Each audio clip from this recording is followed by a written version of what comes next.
Where's the fun in waiting? Play Sit and Go tournaments 24/7 only on Ace 2-3. This game involves an element of financial risk and may be addictive. Please play responsibly and at your own risk. India's efforts in helping the Afghan people has been both direct and indirect.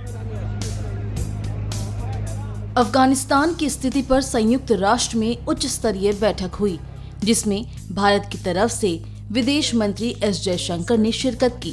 उन्होंने कहा कि पहले भी हमने अफगानिस्तान के लिए मानवीय सहायता में सहयोग किया है। भारत ने प्रत्यक्ष और अप्रत्यक्ष दोनों तरीके से अफगानिस्तान के लोगों की मदद करने की कोशिश की है। अफगानिस्तान एक अहम और चुनौतीपूर्ण दौर से गुजर रहा है। अफगानिस्तान के करीबी पड़ोसी के रूप में वहां के घटनाक्रम पर भारत नजर बनाए रख रहा है। India's efforts in helping the Afghan people has been both direct and indirect.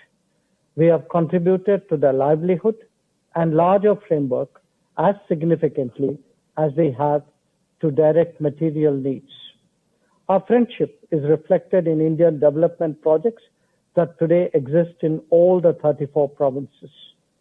In all, we have invested more than $3 billion for the welfare of the people of Afghanistan.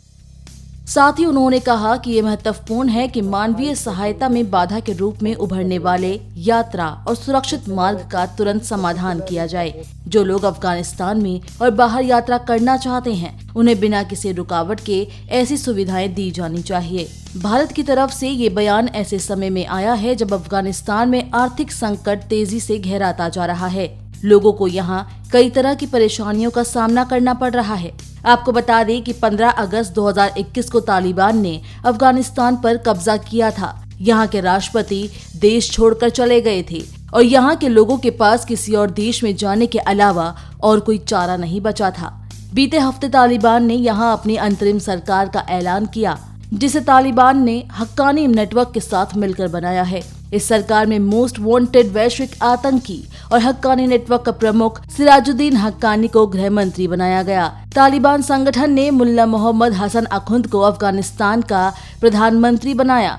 वहीं मुल्ला अब्दुल गनी बरादर और मौलवी हन्नाफी को उप प्रधानमंत्री पद की कमान सौंपी गई। अफगानिस्तान का नया गृह मंत्री चर्चाओं में है, क्योंकि सिराजुद्दीन अमेरिका का सबसे बड़ा दुश्मन है। हक्कानी नेटवर्क का प्रमुख सिराजुद्दीन को अमेरिका ने वैश्विक आतंकी घोषित किया हुआ है। तालिबान ने अफगानिस्तान पर कब्जे के बाद महिलाओं के अधिकार और शांति की बात कही थी, लेकिन वहां की स्थिति काफी चिंताजनक बनी हुई है। को एजुकेशन पर बंदिश लगा दी गई है। बीते हफ्ते काबुल में पाकिस्तान के खिलाफ एक रैली हो रही थी, जिस दौरान काफी संख्या में लोग इकट्ठा हुए थे। इस भीड़ को तितर बितर करने के लिए तालिबान ने इन पर फायरिंग कर दी। ये लोग पाकिस्तान दूतावास के बाहर पाकिस्तान के विरोध में प्रदर्शन कर रहे थे। उनका आरोप है कि पाकिस्तान अफगानिस्तान के मामले में दखलंदाजी कर रहा है। आपको ये भी बता दें कि इससे पहले संयुक्त राष्ट्र सुरक्षा परिषद ने भारत की अध्यक्षता में अफगानिस्तान के हालात पर एक प्रस्ताव पारित किया था। परिषद के 13 सदस्य देशों ने प्रस्ताव के पक्ष में मत दिया, जबकि परिषद के स्थायी सदस्य रूस और चीन मतदान के दौरान अनुपस्थित रहे। इस प्रस्ताव में मांग की गई कि युद्ध प्रभावित देश का इस्तेमाल किसी देश को डराने या हमला करने या आतंकवादियों को पनाह देने के लिए नहीं किया जाए।